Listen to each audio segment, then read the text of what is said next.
Your Steve Jones Show podcast is loading now. The Steve Jones Show podcast is sponsored by Sunbury Motors, North 4th Street in Sunbury, and Sunbury Motors Kia, routes 11 and 15 in Hummel's Wharf.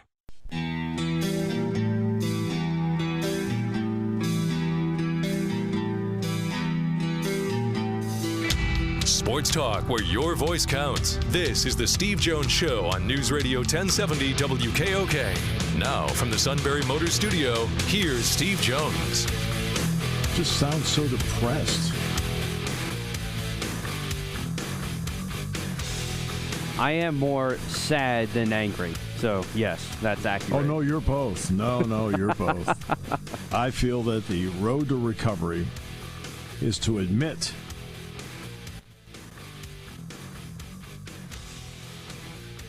what the truth really is. You've got a lot of people listening right now that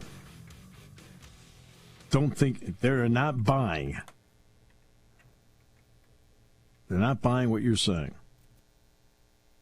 You can be straight with them. You're a depressed mess. How's that? No?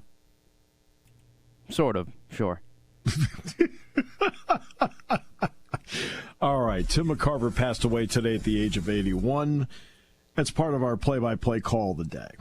My friend, here we are after 18 wonderful years together.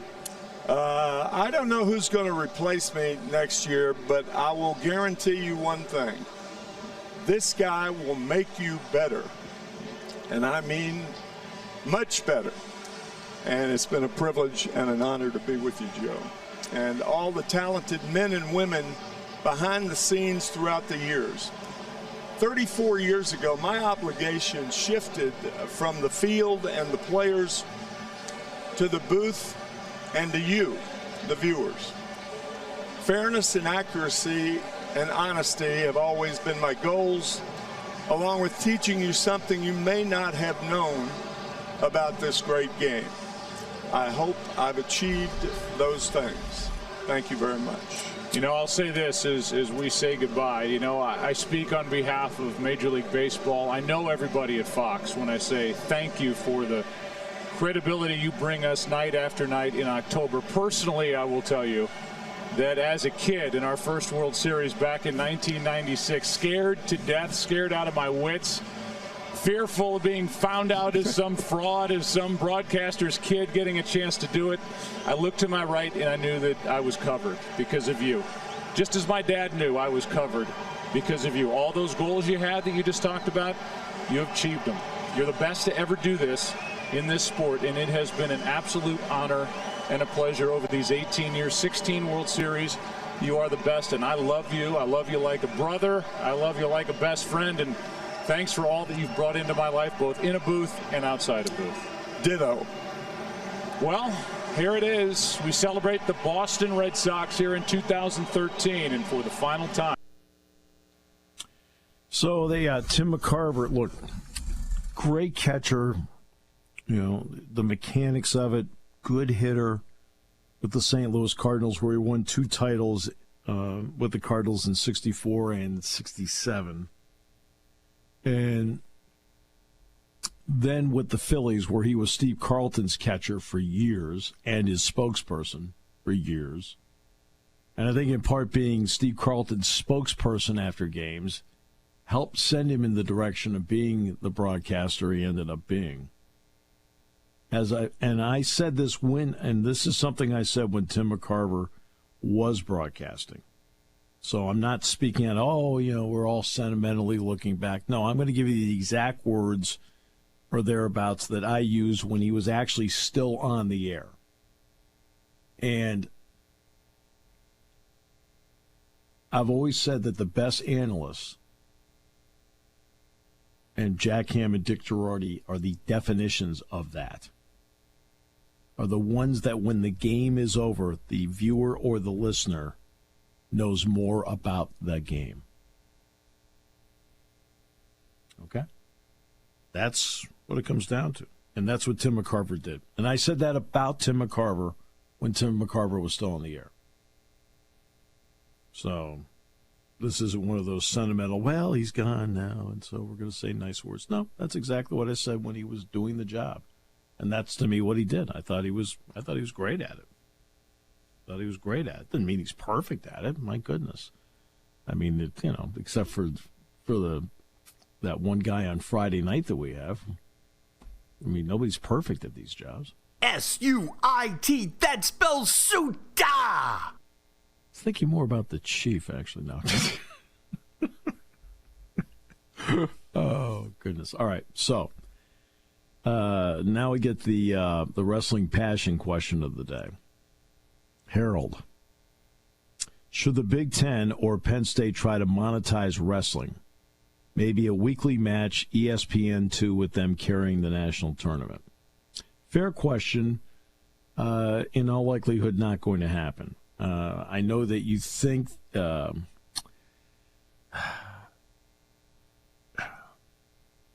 understand where this comes from. It comes from two things.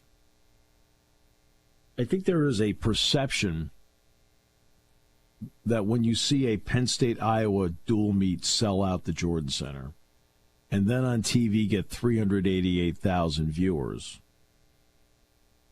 and then find out that the program, for however the money is done, it comes out expenditure versus revenue, lost $1.2 million.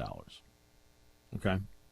So when you see the sellout with Iowa, you see the 388,000 viewers, but then you also hear the $1.2 million loss for the program, fans start thinking about, there's got to be a way to make up for this.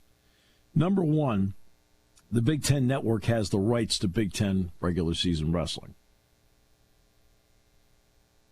They have the rights to it, just like they have the rights to Big Ten hockey. They have the rights to Big Ten women's basketball. You're saying, well, then why did ESPNU carry the men's basketball game the other night? Because the Big Ten has a contract for football and men's basketball with ESPN, as well as BTN, as well as Fox and Fox Sports 1. That's for football and basketball. They have that. That does not carry over at all to any of the other sports in the Big Ten. So BTN has the right of first refusal on anything like that because there's not a contract with that. And that contract with BTN extends for a long period of time. And there is no contract after this season between the Big Ten and ESPN on anything after this year. So there's not going to be a weekly match or a match of the week for the Big Ten or Penn State in wrestling on ESPN. There was one matchup this year on ESPNU. I think it was Oregon State, but that was it. But no, that's not going to happen. And to be honest with you, ESPN's not going to pay for it. They're not going to pay for it. They have the national tournament, which is part of the overall deal. Now, do you want separation? Is it possible to separate the wrestling national championship when the contract runs out?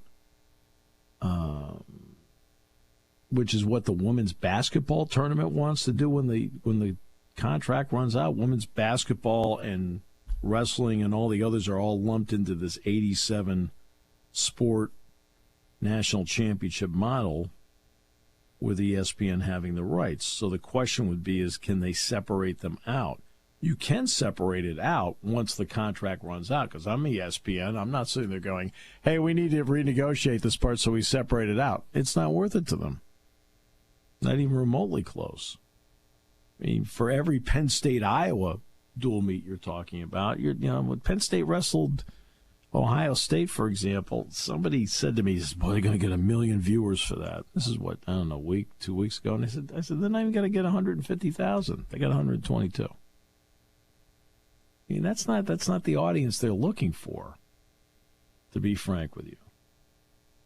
I mean, there are a lot of years, for example, with the NIT. The NIT Okay, not the NCAA tournament. The NIT has outdrawn the NCAA wrestling finals. That's not an incentive, unfortunately, to sit there and monetize Big Ten wrestling and Penn State wrestling. You know, in certain moments, like Penn State, Iowa, it's great, but here's the problem you have. You know what the reaction I got out of the Penn State, Iowa dual meet was? I got two reactions out of it. One was, Penn State won, it was great, what a show. All true, right? I thought it was a great show. I thought it was a great crowd. It was a great atmosphere. Penn State was terrific. That was one. Now here's the other one I got. And this is from casual fans, not from the diehard, from the casual fan. Boy, it wasn't a lot of scoring. That's the casual fan. I did not say it's the diehard. So please, you got to understand, what's the difference between a really good rating and a great rating? And you've heard me say this 1,000 times, but I'll just repeat it.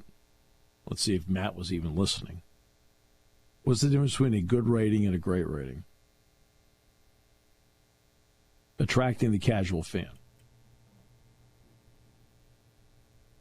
If the casual fan is watching Penn State, Iowa, and again, I had diehards tell me all that, amongst ourselves, talk about all that, but I also talked to a bunch of other people who said, boy, not a lot happened in that thing. I'm just telling you what they told me. I did not say that. But remember, it was a dual meet where Iowa, it was almost like Brian Ferentz was coaching their offense. Oh, come on. That was a good one. Oh, my almighty! You didn't like that joke? Oh, I thought that was fair. That was exactly right. Very accurate. But Iowa literally, after 149, did not score a single offensive point. And except for Roman Bravo Young, Penn State up to 149 did not score any offensive points. You realize that? And remember, I've been talking about basketball, about Wisconsin. I mean, Wisconsin won a game the other night in basketball. The final 10:45 of the game, Wisconsin did not hit a shot. And I told you, I was on the Illinois network when we were talking about the Big Ten and how many teams the Big Ten could get in. And I said, look, the games are played too much in a phone booth right now. There have been too many games where it's been 21-16 in halftime. So believe me. So in basketball, I've talked about this. Right? People want to see flow. They want to see scoring. And Penn State is a dynamic wrestling team. They do everything they can as a program and style to advance the sport. Okay, and I've said 1,000 times, Iowa does nothing to advance the sport. Oklahoma State does nothing to advance the sport. Michigan and Ohio State do nothing to advance the sport. They all wrestle defensively. All the time. And no offense, that's not entertaining to the casual fan. And Harold, that's the big problem. I'm sitting in an ESPN office. All right. I want to see action. I want to see something that's dynamic. Right? And the Penn State wrestling program is dynamic. Okay? They take chances. They go for throws. They're going for shots all the time. The problem is the people they're wrestling don't. And so would it be worth it for them to carry it with the national tournament? No. To them, they'll throw all their eggs into the national tournament basket. The Big Ten's already locked into BTN anyway, so you're not going to get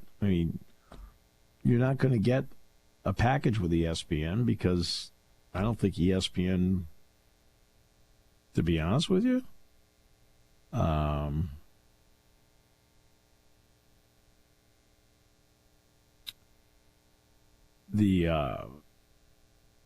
that's just the way it is.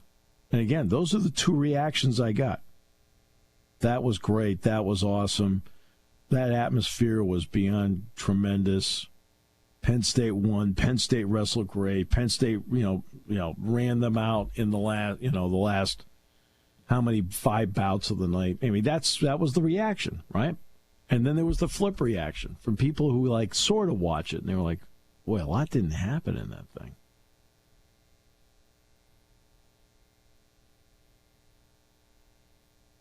And I'm talking, that's the reaction of the casual fan. But that casual fan is the key to getting more people to watch. That's the key.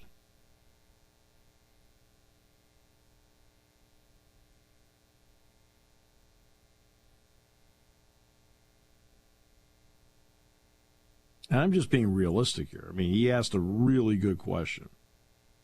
And it's not something that, I can tell you, it is not something that has never been discussed before, because it has been discussed before. But part of this is that they are currently locked up.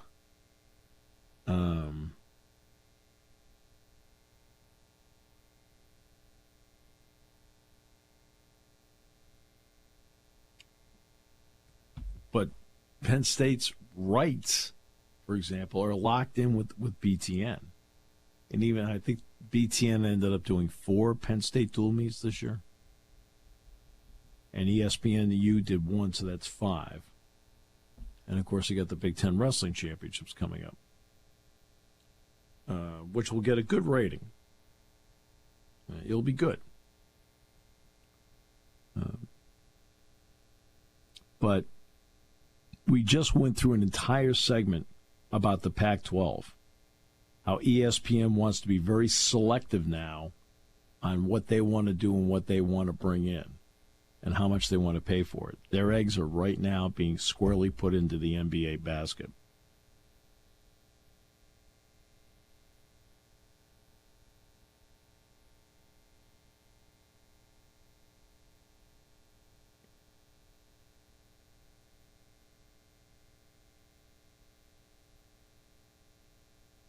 It's probably not the answer Harold was looking for,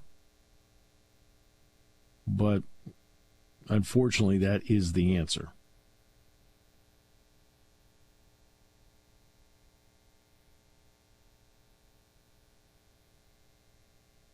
All right, we'll come back with more in a moment. Great to have you with us today here on News Radio 1070 WKOK.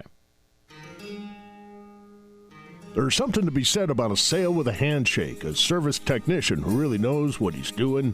They can explain it in English what the problem is. There's nothing better than having that friend you could trust in the area. That's Sunbury Motors, where you get selection, knowledgeable salespeople, and prices that fit your budget, and more important, that friend you can trust. Welcome to Sunbury Motors, Kia, Ford, and Hyundai. You could shop other dealers and compare prices, but at Sunbury Motors, you get their lowest price promise. They research the current used vehicle market and guarantee their used car prices are the lowest. If you find a lower price, Sunbury Motors will beat it. 3 dealers all in one. See their full new and pre-owned inventory at sunburymotors.com. Pick out a vehicle you like and schedule your test drive online. Follow them on Facebook. Sunbury Motors Ford and Hyundai, North 4th Street, Sunbury, and Sunbury Motors Kia, routes 11 and 15 in Hummel's Wharf.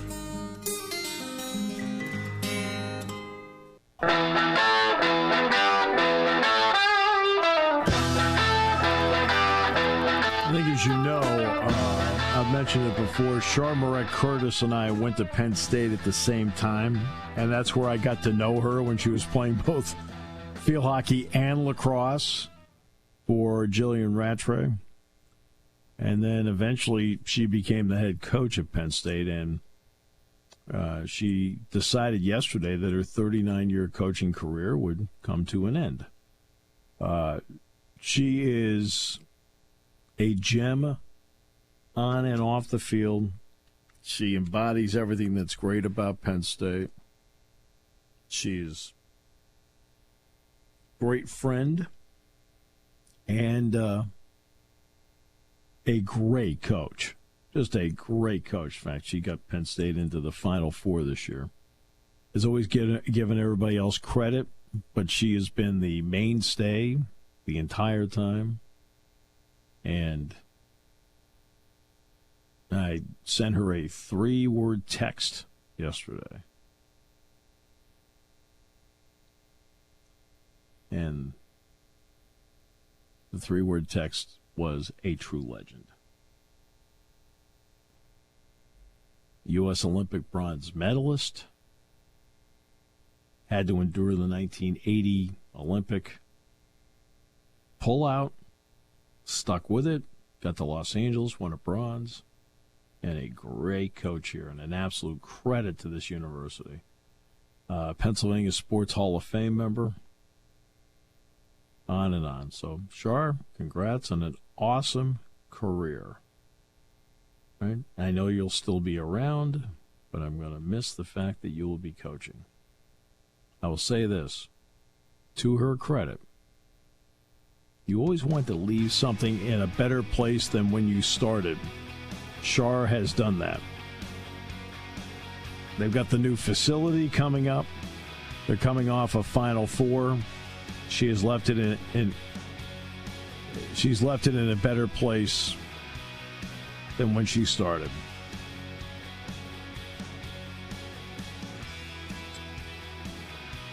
You hanging in there? You doing all right? I'm good.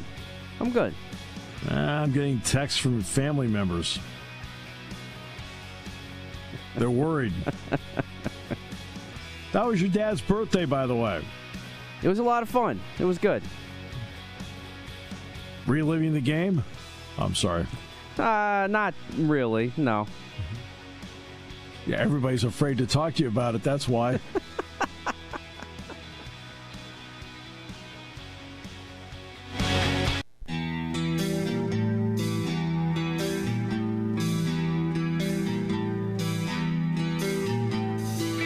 Sports talk where your voice counts. This is the Steve Jones Show on News Radio 1070 WKOK. Now from the Sunbury Motors Studio, here's Steve Jones. Sunbury Motors, 4th Street in Sunbury. Sunbury Motors Kia, routes 11 and 15 Hummels Wharf. Online, sunburymotors.com. Ford, Kia, Hyundai, best in new inventory with great warranties. Fabulous pre-owned inventory with the Sunbury Motors guarantee, and a great service department led by fabulous technicians that get the job done. Keep that life of that vehicle going every day. All at Sunbury Motors, 4th Street in Sunbury. Sunbury Motors Kia, routes 11 and 15 Hummels Wharf. Online, sunburymotors.com. I did mention that I made my way in this morning about 6 a.m. to watch the workout today. This is what the coaches picked out is what I saw today, so it's really going to be no different. Safeties, Anthony Poindexter picked out Zakiya Wheatley, and Wheatley had a really good morning all the way through in watching him. Running backs, Jaywan Sider went with Tyler Holsworth. Holsworth was consistently winning every drill I saw today. Colin Dinkins was the corners. Okay? Player of the day. Up front, Adisa Isaac. John Scott picking out Adisa Isaac this morning for the work that he did. Manny Diaz. It's interesting. I will preface this. The first workout, and talking to a couple of people, Tony Rojas won the first workout. But the last three have all been won by this guy. And they said they thought he was a little tired the first day coming back. And they say he has been nothing but on a roll ever since with everything, including this morning. I'm watching him this morning. I thought, boy, does he look terrific. And that's Curtis Jacobs. Curtis Jacobs was really good this morning. And Manny picked him out, and he should. And, it's very impressive.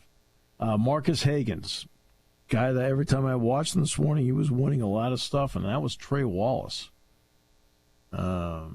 Jerry Cross, Ty Howell's pick at tight end. Phil Troutwine's pick on offensive line. And I was really anxious to watch this guy work out this morning. And he looked really good. And you kind of walked out of there going, that's great. It was Olu Fashanu. Okay. Special teams, Alex Paqueta. And the quarterback, Mike Yursich, picked out Bo Pribula. Bo always does well in these things, but Bo's 4 for 4 now.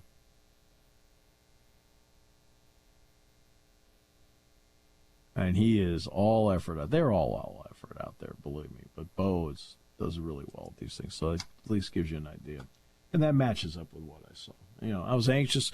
There were a couple guys I was anxious to go in and see this morning. One was Olu. How's he doing? And the other one was just a guy like Curtis Jacobs. I always find to be intriguing because he has a chance. He's coming back for a fourth year. I think he has a chance to be just a great player this year. So yeah, that was this morning. I might go next Wednesday. Wednesday's a travel day, but we don't travel till later that day. It's one of those where I can go and then I can go teach class afterward. And then I will definitely go one more time on the final week, but it's going to have to be on the Tuesday because there is no way that I'm going to do a game at Northwestern at 9 o'clock at night and get back at about 3 o'clock in the morning and go, hey, I'm going to go to the 6 a.m. No. I'm dedicated, people, but I'm not. I got to be smart about life, too. Okay? I do have to be smart about it. So. All right. We talked about Char. We talked about Tim McCarver. We talked this idea that the Big 12 could get Colorado, Utah, Arizona State is intriguing.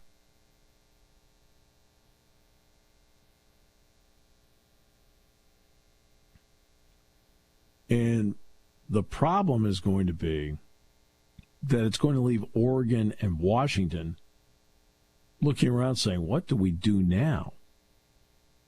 Please, and don't, and I don't want to hear about Stanford and Cal. Look, they're great. There's no doubt. Are they great academic institutions? Yeah, no doubt about that. And I don't want to hear about all Stanford's national championships. It's great in each individual sport. But the TV networks don't sit there and go, hey, that's great. They won the national championship in pick sport. That's good. That's great. But, they're also a business. They're trying to make money. Them winning a national championship in pick said sport doesn't mean much to the guys that are, in the front office at ESPN. Doesn't mean anything. Stanford and Cal do not draw well in football. They do not draw well in the ratings. They don't draw well in basketball. They don't draw well in the ratings. They don't do it. And Oregon State and Washington State, if this scenario were to come to fruition, they might be Mountain West bound.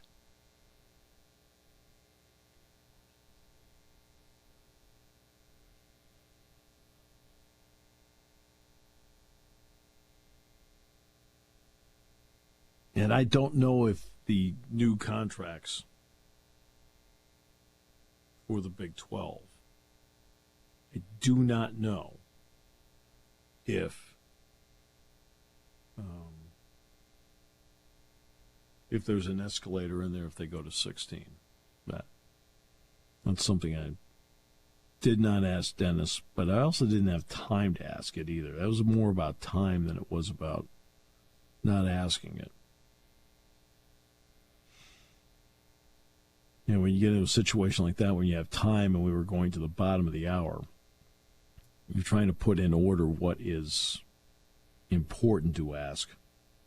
And then if you can get to something else, that's great. And it always depends on the length of the answer of the person you're interviewing. But that is a big story. And not only that, if the Pac-12 is a shell of itself, do they deserve to have a spot reserved for them in the college football playoff?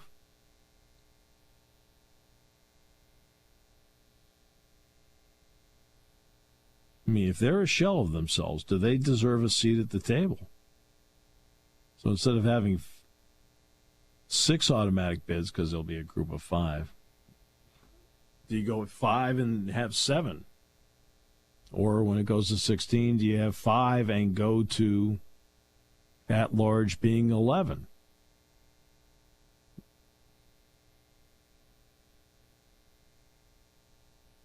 I don't know.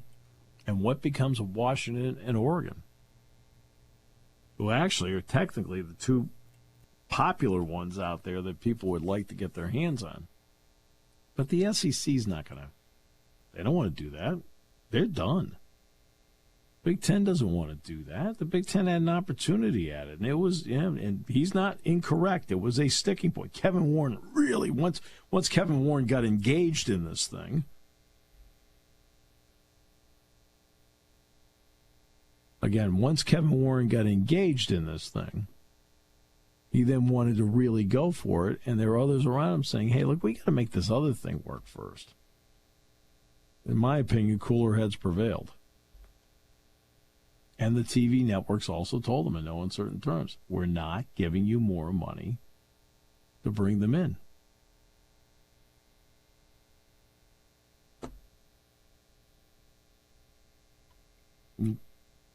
Fox told them that. We're not going to give you more money.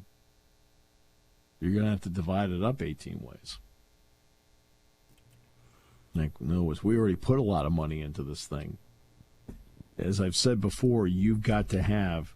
Now, again, as Dennis pointed out, and I've pointed this out 1,000 times, but it's worth 1,001 to point out that these TV contracts, especially, I can tell with the Big Ten, are all backloaded. That's where the heavy money comes in. But for the sake of round numbers, let's just take an average out of about $75 million a year with the average. Let's just say that. Anybody you bring in has to bring in $75 million worth of value. They have to at least break even with everybody else. You can't bring in somebody that has a value of $40 million and they're not willing to give you more money to bring them in, and they're going to bring the number down for everybody else. That is not the purpose of this. Right? This is simple math. I mean, you can be junior high educated, high school educated, college educated. Math is simple when it comes to this. Take the number divided by 16, that's your number. Take the number divided by 18, everybody gets less. Okay, math lesson's over. That's what this comes down to. The TV networks are not going to say, oh, look, there's 2 more teams. Here's $150 million a year. No. It's not how it works. Everybody's got their number. They've got it locked in, and they want to see how this works first. And Cal and Washington are sitting there. Excuse me, not Cal and Washington. Oregon and Washington are sitting there. And they are looking around right now saying, I don't know what we're going to do. We are hitched to the wrong wagon. And they're hitched to the wrong wagon by geography.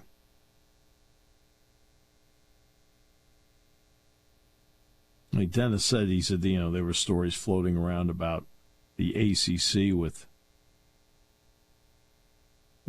Washington and Oregon. But that's almost logistically impossible. Like, the closest school is Louisville? No. And believe me, when you're talking about Seattle, I mean, let's get to the pro teams. The Mariners and the Seahawks. Okay, the Mariners and the Seahawks travel more miles than anybody else among pro teams. Because it's just, that's how far away everybody is.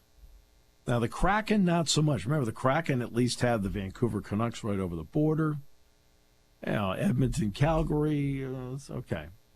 It's not as bad for them, especially having Vancouver so close by. But I mean, that's a big problem for them. Proximity is a huge.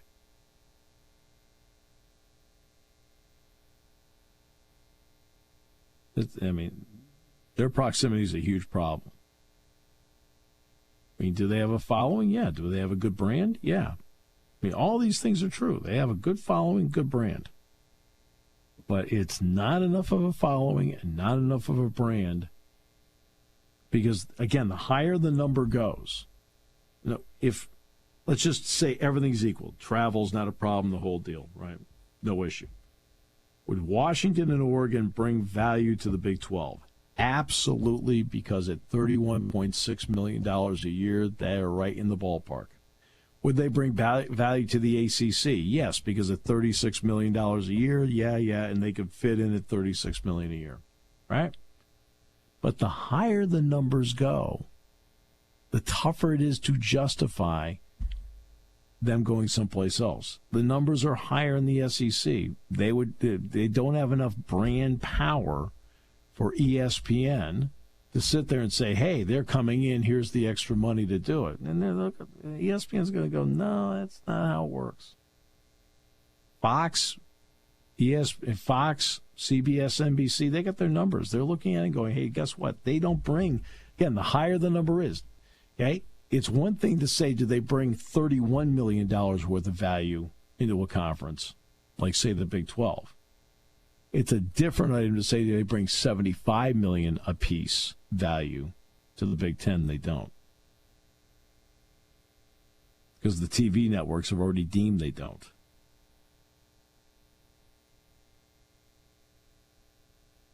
And I was telling Dennis, that was my understanding. My understanding is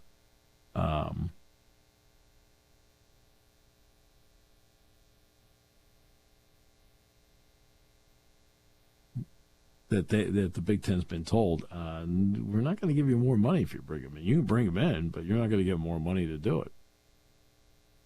Okay. And that's enough for anybody to look around and say, nope, I don't think so. That's enough for anybody to sit back that even took one business course in college. Will tell you, you're not going to do that.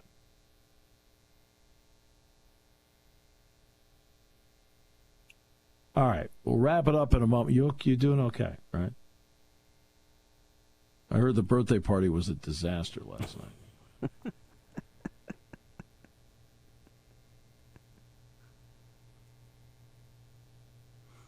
No, it was fine.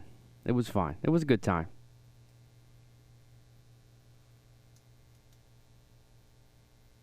Do you even remember anything from it? Do you even remember one conversation from it last night? I do, yes. Other than singing happy birthday? You're not even sure you did that. No, that I'm sure of. I have that documented on tape. I just feel like in the term the fog of war, you're just like right now, it's like, it's dense.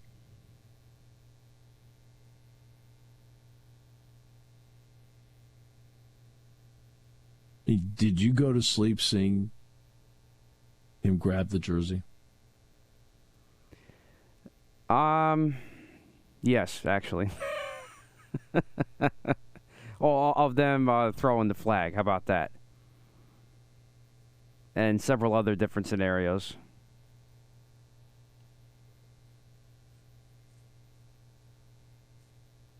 That's sad. Yeah, I definitely had a tough time falling asleep Sunday night. No, I slept like a baby. I was good. I don't. No, senor! No, senor! No, senor! I don't have trouble falling asleep. Okay, so yeah. But when I do, right, there's a surefire way where I can put myself to sleep right away. There's this guy that we have on Friday night where you play his greatest hits.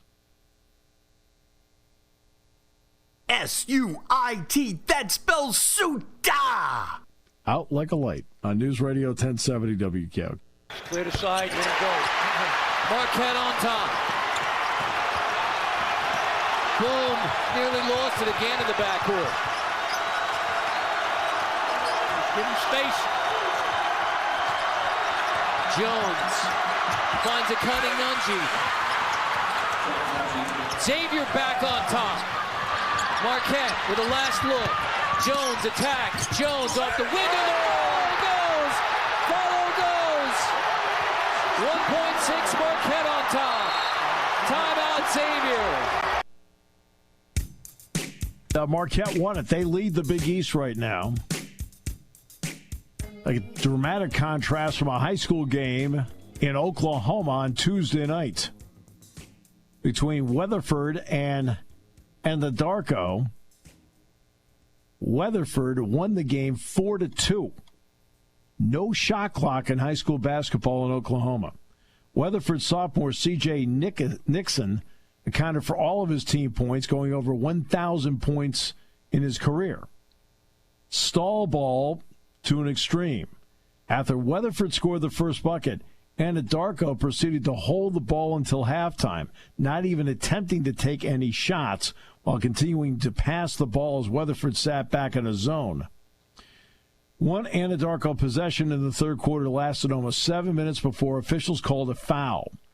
Weatherford would then go up ultimately 4-0 with a basket off a missed layup, giving Anadarko a chance to steal a victory. A three-point attempt at the end of the game unsuccessful. Weatherford won 4-2. The game has led to the renewal of calls in both Oklahoma and nationally for a shot clock to be implemented in high school basketball in order to prevent such stupidity. I use that word myself. I agree. I am fully 100% for a shot clock in high school basketball. Currently, 40 states across the U.S., including Oklahoma, do not mandate a shot clock. I mean, it's ridiculous. Just like I think Bo Nickel and Jason Knoll, for example, were calling for either a change to or the elimination of the riding time point because they feel it's leading to nothing happening. They were literally just talking about this 2 weeks ago. That there's got to be a way to get action into the sport. Again, that's the problem with, okay? You've got a high school basketball game like that. Do you want to watch that? I don't want to watch that.